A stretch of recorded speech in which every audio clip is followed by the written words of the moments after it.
Et si Dieu vous surprenait?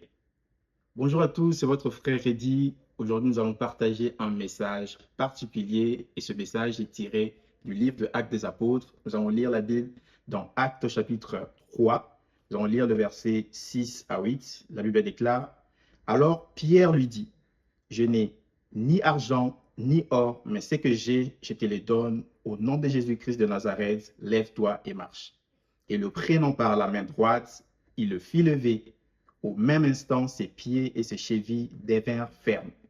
D'un saut, il fut debout et se mit à marcher. Il entra avec eux dans le temple, marchant, sautant et louant Dieu. Cette histoire est totalement hallucinante.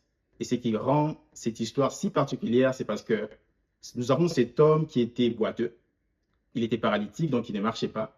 Et il était placé tout près d'un temple pour demander de l'aumône, à l'entrée du temple. Et ce jour-là, il rencontre Pierre et Jean. Comme dans ses habitudes, il demande l'aumône. Et le surprenant, au lieu de répondre en lui donnant l'aumône, Dieu lui a surpris en lui donnant la mobilité. C'est-à-dire que Dieu lui a donné au-delà de ce qu'il a demandé.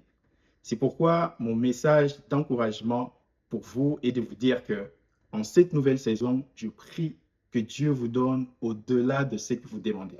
Qu'importe le sujet de votre prière, que Dieu vous surprenne en vous donnant au-delà de votre demande. La Bible déclare dans Ephésiens chapitre 3, verset 20, à celui qui peut faire infiniment au-delà de ce que nous demandons ou pensons. Je prie que Dieu fasse pour vous infiniment au-delà de ce que vous demandez, de ce que vous pensez. Dans le nom de Jésus-Christ, Amen.